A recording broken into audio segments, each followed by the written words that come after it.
Hello, we're wrapping up what we've been working with between the Screencastify and the WeVideo. Make sure you pay close attention. I'm going to go through this rapidly, but you can always go back and watch this video again if you still have questions. Again, what we need to do is always just click on the red G to log in with your Google account.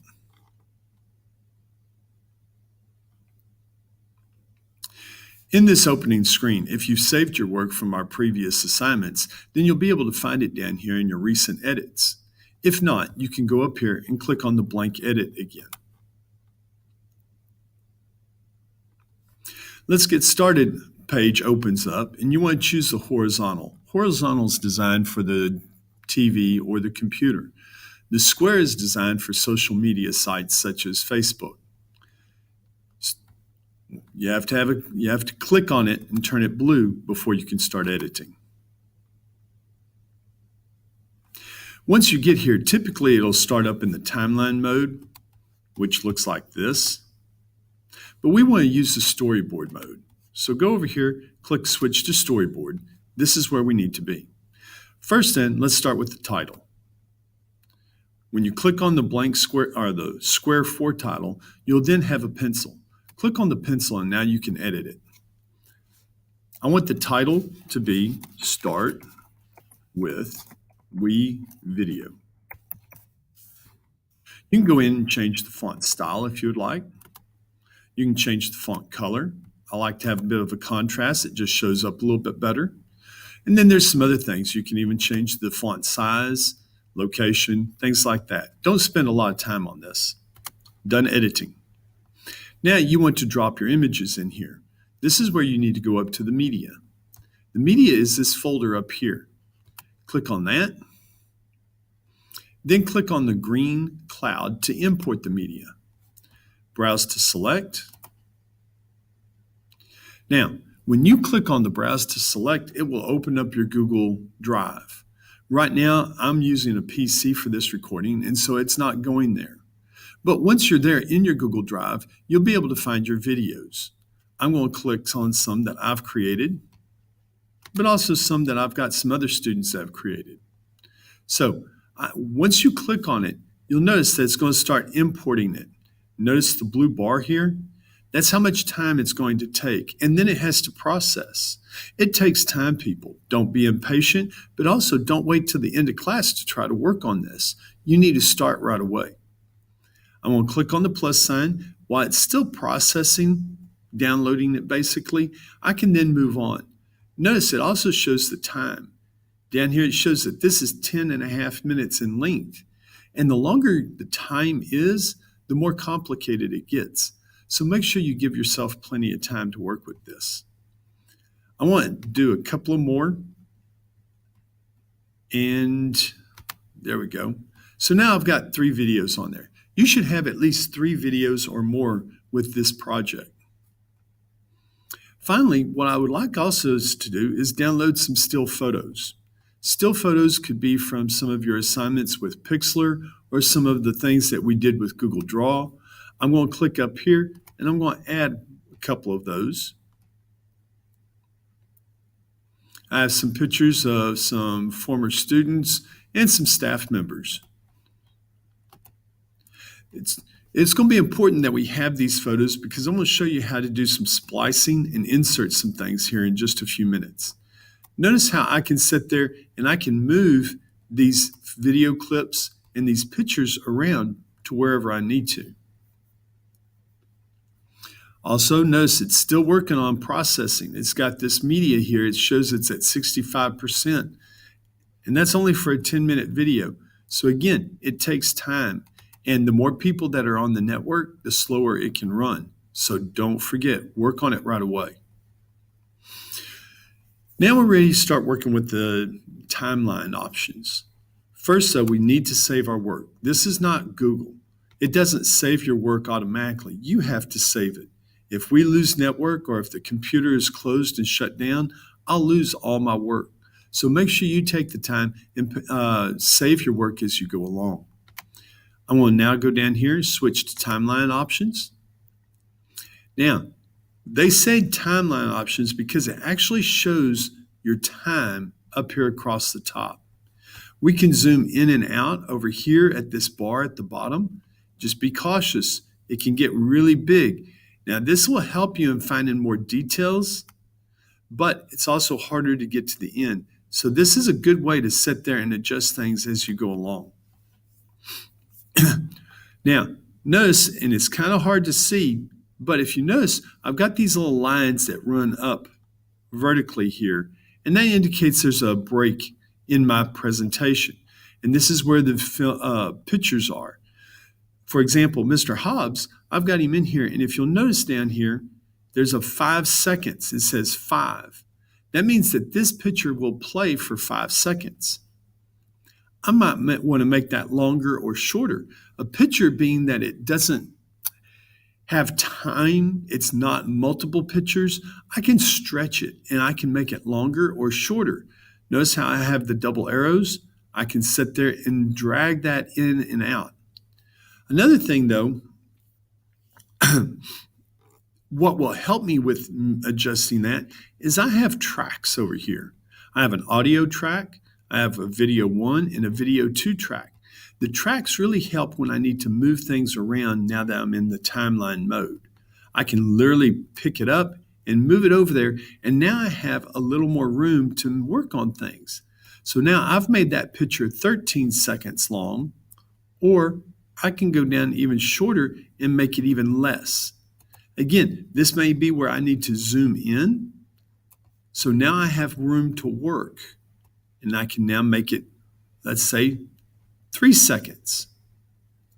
Really, anything less than 3 seconds is getting difficult, but it doesn't have to be exact. So now, notice I can move it around. Any of these clips, whether pictures or videos, when it's green, it says I can release it and leave it there. But right now I'm working on this clip. If I click on this clip, it's now highlighted in gold saying I'm working on this one. But if I want to move this one over here, notice how it's red? That means I can't release it. If I release it, it just bounces back to where it started from. The other thing is I now have some tools up here at the top where I can sit there and play with some things. I've got an edit tool where I can actually give a title or a caption for the clip, such as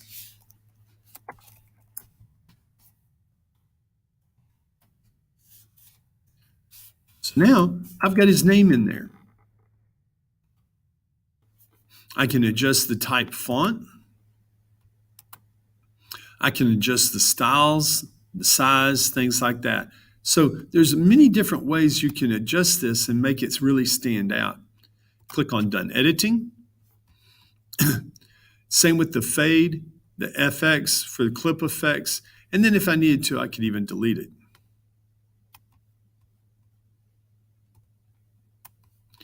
Now, let's go back over here to the beginning. I want to zoom back down so it's a little smaller, and I want to bring these clips together. And it takes a little practice, but you can merge them back where they're connected. Another thing, you notice I've got this little bar here, and it's kind of hard to see because some of my other tools I have, but now I can go back and forth and find what I'm looking for. I know many of you are really interested in adding sound to this. Watch carefully. For the audio clip, I want to come up here and click here where it says audio. Pay attention. Many of you have asked about putting in your own music. We've got to watch carefully with copyright. These audio clips are allowed through the licensure that we have with WeVideo. So make sure you choose what we have here. If you find something on YouTube or some of your other sites that you really like, then we have to make sure that you have permission. You're going to have to contact the creator or the owner of that audio clip and ask permission to use it. So instead, let's just use what we have here. There's many different things. You've got free music, and then you got sound effects. Sound effects can really relate to what you're trying to do, but don't waste a lot of time with this. Right now, we're just trying to learn the tools. We're not trying to create something that we're going to present to anyone. So right now, let's just focus on learning the tools. I'm going to drag this down. And then I could hit play, and then I can actually listen to it. Excuse me. Didn't realize the sound was so loud on that, but you're right. You can sit there and adjust that. Now, with the sound though, if it is that loud, I wouldn't be able to hear anything that the presenter or the video clips are saying. So I might want to adjust it. There's many different ways to do that. First, I could sit there and adjust the overall volume. I could bring it down quite low because I want to be able to hear what the people are saying in the video. Still a little loud, but not too bad. You might want to drop it even further. But there's another way to adjust the volume, and this is what a lot of your radio stations, your movies, TVs, special effects, this is how they really fade sounds in and out. And I want to show you. If you look here at the audio track, you'll see a light blue line right below the border. If you click on that line, you can put a little white dot. And that white dot is the volume. And I can sit there and fade it in and out. I can start real low, fade it up higher. I can then sit there and say, I want all of them to stay at that level, or I could fade it back down and then fade it way back up. Now when I go back over here with my placeholder, let's move it down a little bit. I'm going to hit play. Now it goes back down. Now it comes back up. So you can tell that that's very important that you adjust that carefully. Watch what you do. Don't waste a lot of time playing around with that, but it is something that's very helpful. When I go up here to video 1, though, I had my voice. You were hearing me talk, and I need to sometimes make that louder, or I may need to even adjust that and bring it down. If you'll notice, we got these change track height options, this little drop-down arrow. In that drop-down arrow, I can sit there and make this track larger so it's easier to see, and now I can see the audio. I can adjust it by making it less or more. I can go in here, and I can actually see where I get louder and less loud in this audio. So pay close attention to that. That can make a difference in what you're trying to produce. Again, we can do our editing all right there. When I get through changing that, I like to go back to the middle just so that I can have more room to see some of my other effects. Now, I want to splice. Splice is where you're sitting there and you're literally cutting into your video. Notice I've got this video highlighted in orange again. Now I've got a pair of scissors here and I can cut. Now I've split that clip in two. I can take my still photo and move it up here, move this one apart, and then drop it in the middle. I'm wanting you to do that with your videos, and I know it doesn't make any sense whatsoever, but this way you're demonstrating that you understand how to use the tools that are found here in WeVideo. It's that simple. Another thing we really want to do is do a little transition. Transition's a great way to add a little snap or pop into your video. Be careful. The transitions can be very distracting, so think carefully. Right now, I'm just again wanting to play around and show you some of the options. So I want to take and drop these transitions in between, like the title and a video clip. And you can see it's got a special little indicator here, a marker that looks different than all the rest. And I want to take, and I'm doing a different one for each transition.